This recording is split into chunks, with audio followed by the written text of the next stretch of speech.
Today is Monday, January 22nd, 2024, and you have once again found the Living Youth Podcast. I'm here, as always, with my podcast co-host, Mr. Wallace Smith. Mr. Smith, how are you doing this afternoon? I am doing extraordinarily well. It's the beginning of the week, and I'm excited, Mr. Robinson. We're ready to get some things done. We have a guest that we've long had on our list of wanting to have a very interesting individual. Who do we have as our guest with us today? Indeed. Well, yeah, I hate to say interesting and have him feel like he's got any pressure on his back or anything, but we do have visiting here at the headquarters building, very briefly, a very generous man willing to spend some time with us, Mr. Stuart Wachowicz, Regional Director of Canada and the work there. And Mr. Wachowicz, you want to just say hi to everybody? Hello, it's a pleasure to be here. Oh, good. It's a pleasure, Mr. Robinson. That's a good sign. Mr. Wachowicz, I'm patting myself on the back because I think I now spell your last name correctly every time I need to use it in an email, and I'm feeling pretty good about that. It's alphabet soup. It's a challenge. We'll check it out later. All right, on to the music.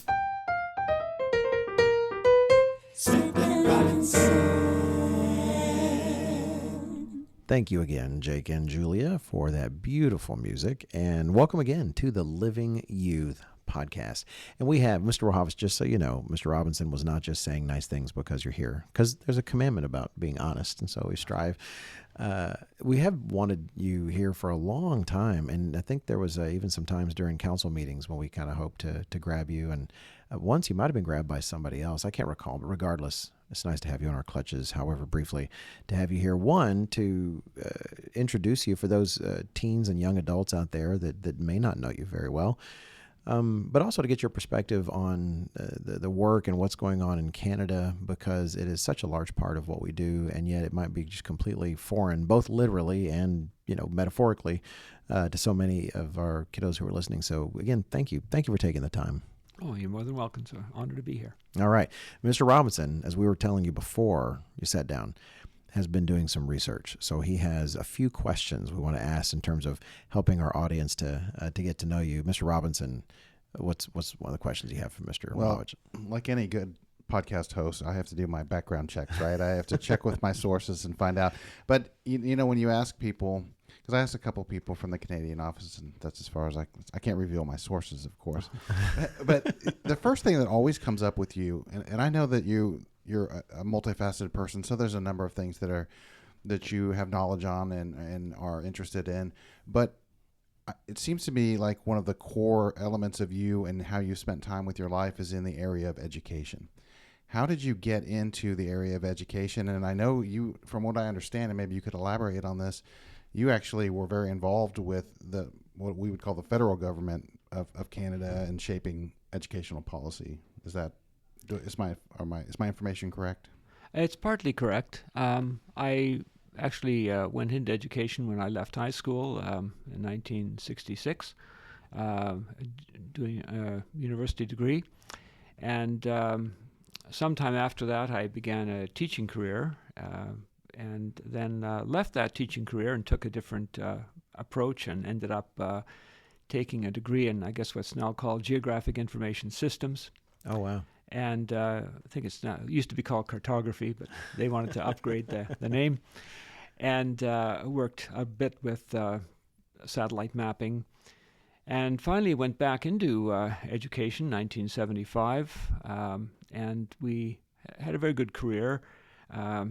I did serve some time as a principal of both elementary, junior, and senior high school, and then went into the Edmonton public school system as the director of curriculum and instruction, resource development and research for one of Canada's largest school systems. And that was an eye-opener for me. It was quite intimidating when I first went in there, really? But it did serve me well. I think I learned a great deal and gave me a lot of opportunities. When you talk about working with the federal government, one of the areas that Edmonton Public was known for is language education, second language education. It's the largest program in Canada. And we ended up doing a lot of contracting with other provinces, some states in the U.S., and the development of second language curriculum, and especially in areas of second language assessment. And that's where we we're involved with the federal government in developing policy for second language education, but also second language credentialing. So the students were given opportunities to actually sit for exams in about 7 or 8 different languages, which were then internationally certified on a international measure called the Common European Framework of Reference. And that is something that the federal government was quite interested in, especially in Canada, where you have official bilingualism, English-French. They wanted ways to establish better French language skills and French language credentialing outside of Quebec. Okay. I was wondering how the second language thing manifested itself, and that makes a lot of sense. The other thing I heard about from your past experience is that you were doing at some point some farming and teaching at school at the same time. Yes, I was principal in southern Alberta, and while I was there, some farmers got together and coerced me into buying a farm. They said they wanted me to put down roots in the community, literally. And so I ended up, for 12, 13, 14 years, I guess, I was principal of a school, but also ran a farm south of the community. Was that completely new to you? Did you have any kind of farming background before I didn't that? have a great deal of farming background, but I had to learn on the go. I think some of the farmers originally were looking at this as a source of humor as I was learning. But it was a fascinating thing, and actually it helped me a great deal. Some of the work I had done in cartography was dealing with agricultural maps and various types of soil treatments, measuring them and the effects. And so it became a laboratory for me, actually, and it was quite fascinating, and I really enjoyed it, actually. So a lot of people, especially outside of Canada, won't be familiar with the Canadian Shield. Maybe you even would describe it better than I. From what I understand, it's basically there's a huge section of eastern Canada that's covered by rock that's difficult to farm, but western Canada is much more. Yeah, Canada only has about 12% of its land area that's arable. Okay. Oh, really? Most of the country is covered by this massive granitic outcrop called the Canadian Shield, which is kind of the core of the North American continent. It's a lot of it, of course, is in the north, so you have climatic limitations on agriculture as well as soil limitations. A great part of the country over that shield is covered by what we call boreal forest, which is a massive forest area, but again, not suited for agriculture. Okay. And so the agriculture is in the southern zone, and that's where 90% of Canadians live within 200 miles of the American border, for example, across the country. The western prairies are a little bit of an anomaly because there the arable section runs north into what you call the Great Plains. It's the northern end of the Great Plains, and that is a very, very fertile zone as a result of the last glaciation. So was your farming primarily crops, or did you do any kind of work with the animals? Well, I didn't have time, being the school principal and doing a lot of teaching and a little bit of consulting on the side. I didn't have a lot of time for animals, so it was purely grain and fodder production. Now, I was told that you have some stories about some of these teachers and other teachers that were also farming, and they would come in somewhat beat up by their animals at times. Oh, you did some research. A very good friend of mine, one of my teachers, he was a phenomenal teacher of English. He had a farm somewhat south of mine, but he was heavy into animals, horses. He was quite a good horseman, and so he had horse, sheep, and cattle. But he invariably was coming out on the losing end of altercations with these beasts. One time I was in school, and his students were standing outside the class, and I didn't know why they were in the hallway when classes would begin, but he wasn't there yet. So I went and unlocked the door for them and let them in and sort of supervised them until he got there. And I noticed this figure of a formerly great man coming down the hallway, and he was his face was swollen out of shape, his hands were in a crumpled mess, and apparently what had happened to him, he was taking out some feed for his sheep, and of course the sheep knew there was feed in there, and they wanted it before he got to the desired location, and so one of them was butting away one of the cans. And of course it was winter and there was a lot of snow and ice on the ground. And he went to push one of the sheep away, and the other one pushed him from behind, and he fell, and his face landed on the edge of a steel 5-gallon pail. And one of the sheep came up and sort of tried to butt him out of the way to get to the grain. He was angry. Of course, you're not thinking straight at that time, so he wound up with his fist. He was a big guy. He was a good hockey player. And he hit the sheep in the forehead with his fist. Now, if you're going to hit a sheep, that's the last place you hit a sheep, right? Because they have a pretty thick skull. And so his hand, he actually had broken bones in his hand as well. So the first thing we did was arrange to truck him off to the local hospital where we got a substitute in. But after that, he became quite famous for his altercations with 4-footed beasts. That's old school tough. Yeah. To still come into your job, show up as late, but you showed up with broken hand. And Wow, that's incredible. Now, how did you come into the ministry? So we understand, what you were doing at the time there, but what eventually led to you actually being in the church's ministry there in Canada? Well, my wife and I came in the Church of God together in 1972. And we were members for quite a while until the difficulties arose within the church after the death of Mr. Herbert Armstrong. And in 1992, early 93, we came into the then Global Church of God. And we were attending there, and it was very, I guess they were very short of ministers.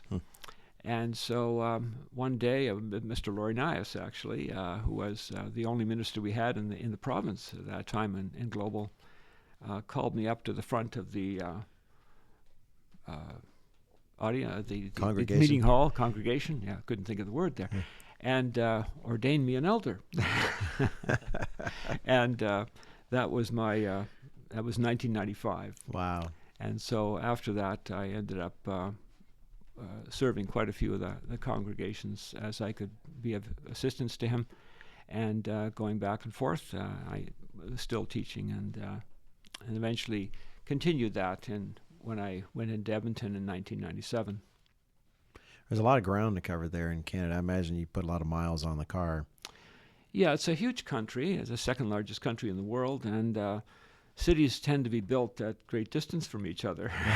So there is a lot of ground in the west and in the eastern part of the Canada as well. Well, I should highlight to our audience that Mr. Robinson and I talk about doing our show prep all the time. I say we talk about. Mr. Robinson tends to do it. He's a good show prepper. You do. Oh, you're very kind. Thank you. However, I should make sure, so you all know, Mr. Wachowicz is pretty much off the cuff here, just so you know. We haven't had a whole lot of time to talk. He's on a whirlwind tour here at headquarters talking to various ones, so he literally just kind of sat down and is answering our questions. And so I'm doing my best not to throw you anything totally unexpected, Mr. Wachowicz. But I did want to ask you about this, and I hope this comes across as a compliment, because it is. I find when I spend time with you and talk with you that rarely can I bring up something that you don't already know a lot about. And there's times when I thought I would mention something and you could say, "Oh," and next thing I know, you're telling me things that I never would have known, and different kinds of facts. And in particular, I remember once we were in the car together, you and I and my wife I can't remember where we were going at the time, but it was evening. We were driving between things, and you had talked about some research that you and your wife had done while you were in a library, and were able to read about the relationship between cathedral design and grottos or something. It was very fascinating. But more broadly, with our audience here of teens and young adults, what I really admire about that is we even talk about it in our Spokesman Club manual, being well-rounded people, just not being so fixated on one particular school of knowledge, but kind of having a breadth about us so that we're capable of talking with a lot of people. And how did you come to have such a breadth? Is it just part of a natural curiosity, or it doesn't sound like your education kind of meandered too much? It seemed fairly focused. How would you advise a younger person who's looking to just kind of broaden their knowledge base? Is there anything you might recommend? Well, I guess I had the advantage of that my grandmother. She was quite a lady, and she was a very well educated person, and she always wanted me to be able to explain myself from a background. And if I tried to say something and I hadn't really learned about it, she let me know about it in the most ardent terms. I think one of the advantages was perhaps maybe it was my experience at school as well, where I still was in that era when there was a huge emphasis on building a knowledge base, and all the curriculum, whether it was history or geography or mathematics or the science, and the fundamental rudiments of where these knowledge things came from and how different ideas developed. There was still an emphasis on the development of logic and its formal logic, and a development on ancient history as how it led into modern history and some of the interactions and cause and effects through time. And I guess I was very much blessed with that opportunity to have had instructors that really emphasized that, and parents that also emphasized that. And so I think through a lot of reading and a lot of I guess talking to people who were older, and often my parents would go visit people, and if there was older people in the room then they were visiting, I would get shunted off to talk to them. And that was actually an opportunity. I ended up sitting down with one fellow who had actually worked on the Great Eastern, which is one of the ships that laid the North Atlantic cable. We used to repair it, not the original one because he was not old enough, but it was in the late 1800s and he was doing this work. And the little bits of information like that if you focus on them and learn to focus on them, you tend to retain 10% of them perhaps. But it gives you a context. My biggest fear in this age is the electronic media that we're using, especially the abbreviated electronic media like Twitter, or some of even the internet news items are much abbreviated from a news item in a newspaper. And so the context and the depth of background to help you understand a situation is not there. And I think that's removing our modern society's ability to analyze and really critically assess things. And so I do try, I know even with my grandchildren, I'm always harping at them to try to give me some background here and that sort of thing. But to me, it's been helpful to me, and I wish I knew far more than I do, because there are gaps, huge gaps in my knowledge base. Well, did you have a question, Mr. Smith? Oh, no. I was just going to say I appreciate that. I remember when I was going through college, at least this was the early 90s, but Texas A&M at least, they still had kind of a core education, like maybe you're majoring in math, but they still want you to take a certain amount of history and others. And of course we would all complain about that because I didn't come here to study, the American Civil War or anything. I wanted to get a math degree.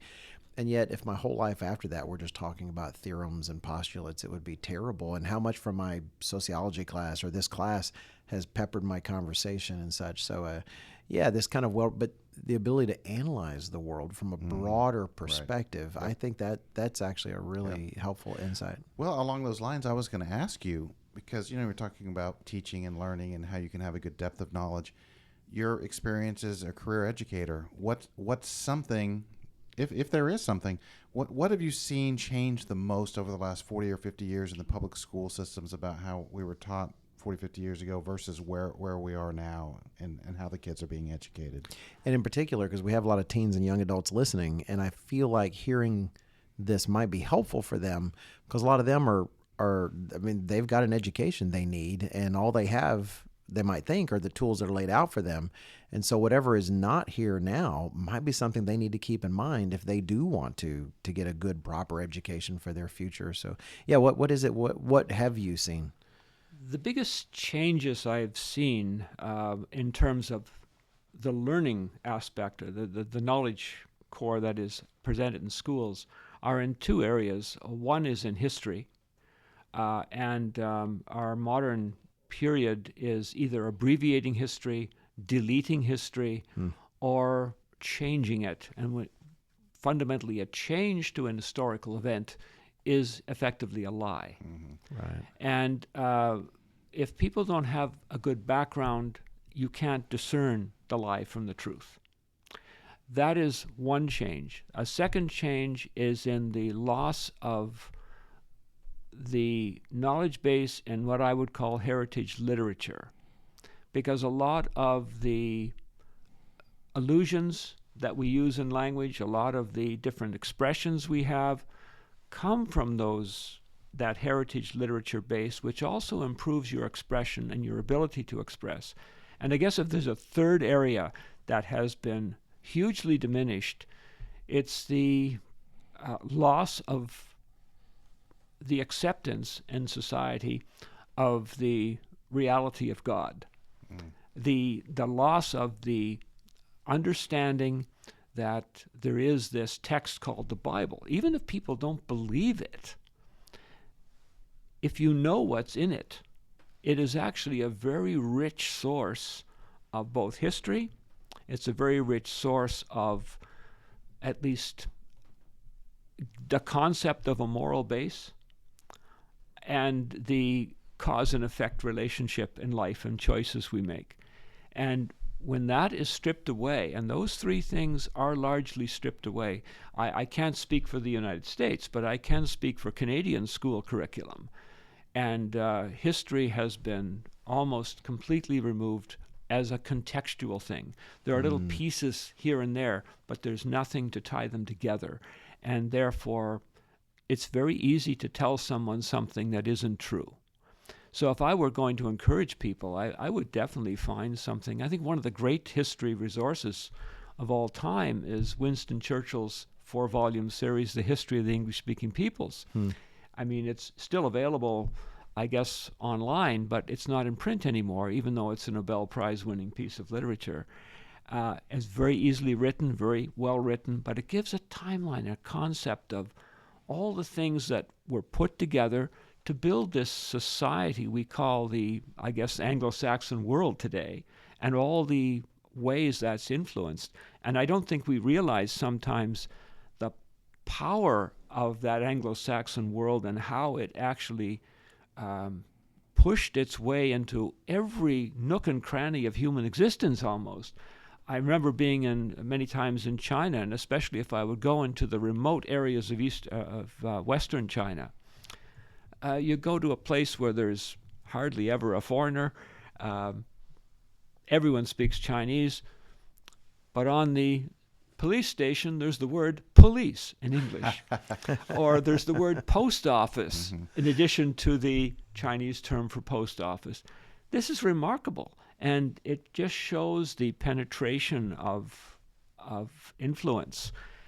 And yet, nowadays, I would say the average student in Russia or China or India perhaps knows more of the contextual history of the English-speaking peoples than are known in Canada or the United States. You know, over the Charlotte Family Weekend, we recorded a number of podcasts, including your fellow Canadian, Mr. Barry Walker, which, if we have time, I might ask you a hockey question. Well, the only time he frowned at me, as I told him when I was a kid in the 80s, and ESPN had gotten some rights to do some NHL games, and so I didn't have any rooting interest. But there was this team, you're going to hate this, Calgary, and they had these cool flame logos, and so as a teenage boy I was like, I'm going to root for Calgary. And then there's this team in Edmonton, the Oilers, and they had this really great skater, Wayne Gretzky on. I knew who Wayne Gretzky was, but they were really tough to beat, and that was my entrance. And I guess he's a Vancouver Canucks fan. But see, you can be forgiven for almost anything.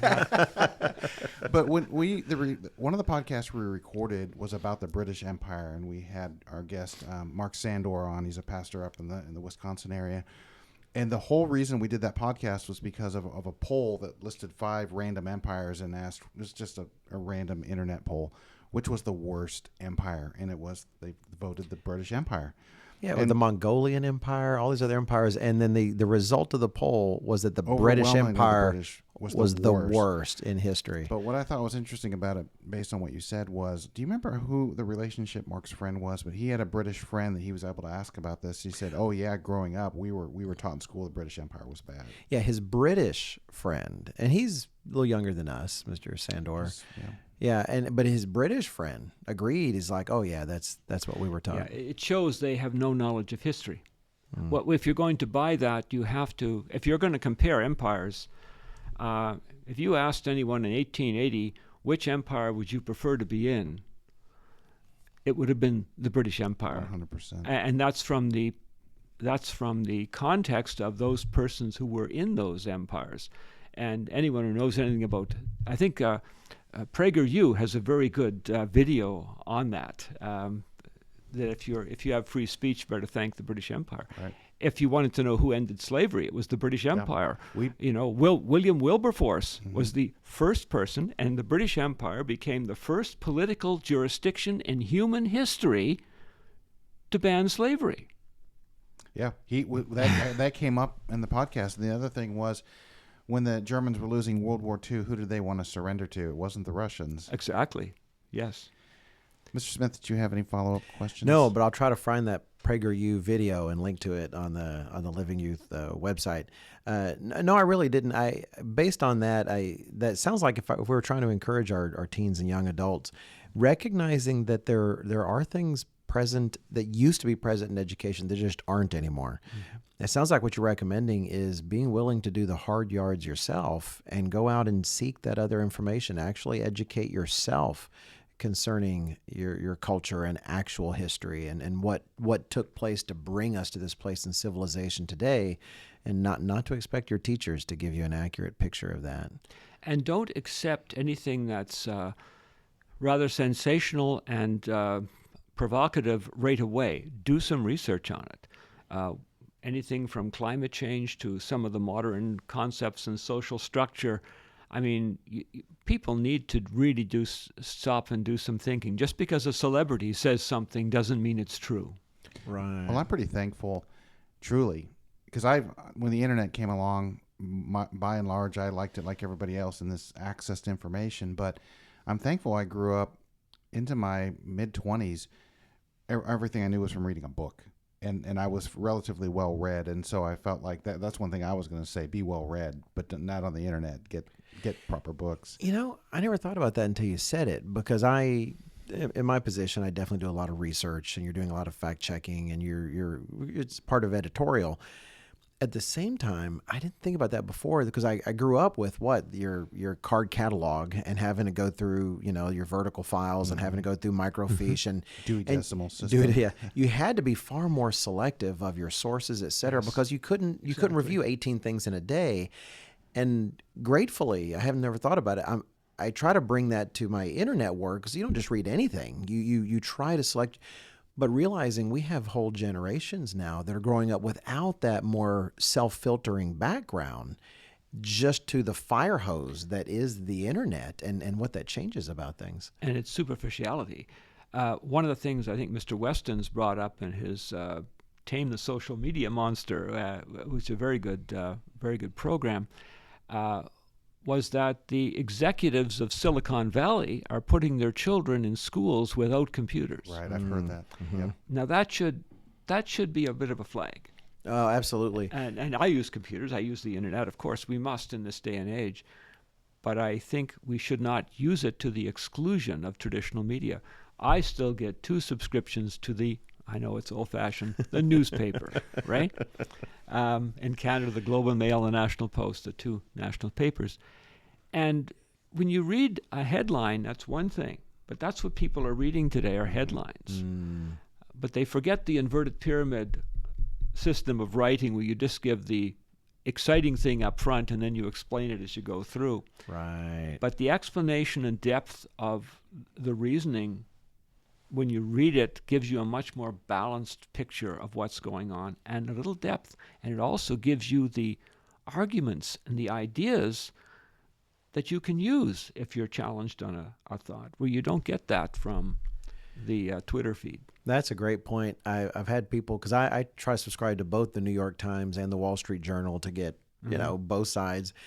And someone said, well, how can you read the New York Times? Well, no, the New York Times actually can be very good. Just don't stop at the first 3 or 4 or 5 paragraphs. You got to be willing to go to read the parts that they felt they needed to report but didn't want you to actually read. And so get down to the 8th or 9th paragraph, and you'll actually find sometimes they kind of bury the lead, but no, they can do some decent reporting. You just have to keep your head on straight, and you have to be willing to read the whole thing. Well, I can't tell you how many articles online, whatever, CNN, Fox News, any of those, you're reading an article, how often they don't have the 5 basics: who, what, where, when, and why. And like you read it and feel like, I feel like some key data points are missing here. You can be led in their direction very easily. But the beauty of paper journalism, as I would call it, is it follows those rules. And it gives you a lot of depth and a lot of reasons and references that you can go check.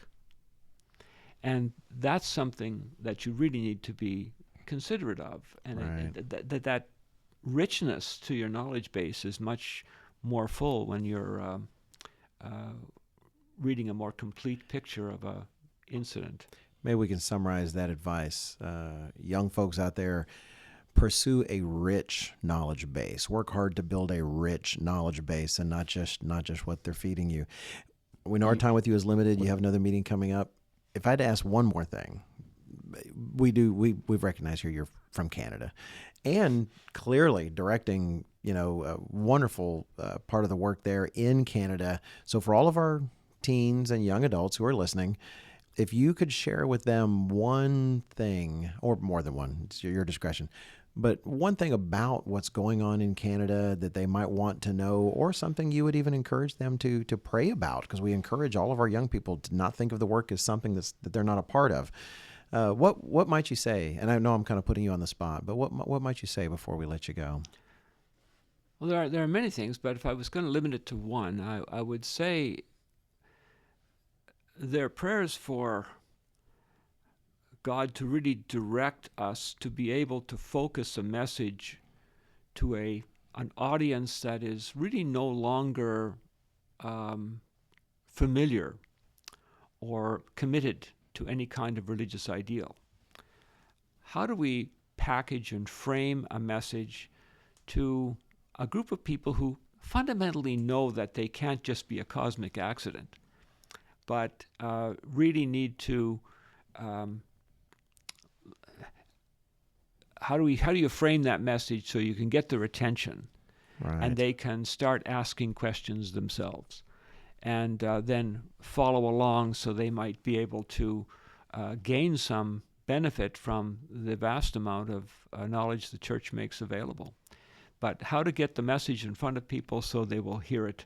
And because there's many demographics out there, there's many different kinds of backgrounds in people, but it's an increasing challenge.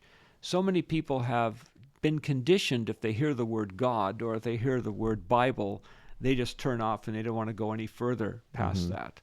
So how do we frame that message to get an interest in what we are saying and this great truth that God has given us to project into the population? How do we get that across most effectively? I know God has to call people and open their minds, but we also have the responsibility to tailor that message as best we can to make it as available as possible. Okay. Anything else, Mr. Robinson? Well, I was going to ask one question, but it wasn't as deep as that. Well, we decide if you want to cut this out or not. But so our audience doesn't think that Mr. Wachowicz is merely a brilliant academic. Maybe you could tell our audience how, since the retirement of Wayne Gretzky, or perhaps his departure from the Edmonton Oilers, why haven't the Oilers had much success in the playoffs over the last 30 years? Well, given that I'm from Edmonton, I just like to point out the Oilers have just won 13 games in a row. Really? Not really? 13 in a row, yes. We need to bring Ben Graham in for these podcasts. He follows hockey. 13 games in a row. I want you to keep that number in mind. No one else has done that in the NHL. Really? That's right. So it's a record. So perhaps this year may be different in the playoffs, and they won't be so generous to other teams. The Dallas, no, the Minnesota North Stars moved to Dallas and became the Dallas Stars. I'm from Texas, so. Is that the origin of the Stars? I didn't even know that. Really? I thought it was nice of them to drop the North from the Stars. But anyway, well, you're a wealth of knowledge. I truly was excited about getting to talk to you, and we could easily talk another hour about experience you've had and those different kinds of things, and just pick your brain on more things, because there's a lot going on in Canada. I don't know if you've ever heard of Jordan Peterson. Oh yes. Just joking. So I still hear him quite regularly, but he talks at times. The most recent thing, he's lost his final appeal to not have to go before the re-education board. Oh, did he? To keep his license, his clinical psychology license. Wow. Right. Wow. If there's a bright side, he doesn't really need that license anymore. I think he's doing quite well at his present work. But it is, I think, typical of the kind of oppression that people who are focused on speaking common sense face in this age. In particular, I think part of why the ire is so directed, because he's someone who would claim one of the credentials that they think of as their own. They think of as their own to hand out, you're a credentialed this, you're a credentialed that. And for someone to bear one of those credentials, but to stand in opposition to so many of their sacred cows, if you will, I think is quite the affront. That's right. And his following is growing still, Yeah. and in Canada as well as elsewhere. But certainly, I think it's a voice. I can't say I agree with him in every one of his positions by any means, but certainly it is a voice of opposition to this wokeism that is removing common sense from the public square. Well, I know you've got a meeting in just another couple of minutes. So, evangelist, regional director, and hockey fan, Mr. Stuart Wachowicz, thank you so much for joining us today. We really appreciate your time. Well, thank you for having me. It's been an honor and a pleasure. Thank you. Smith and Robinson.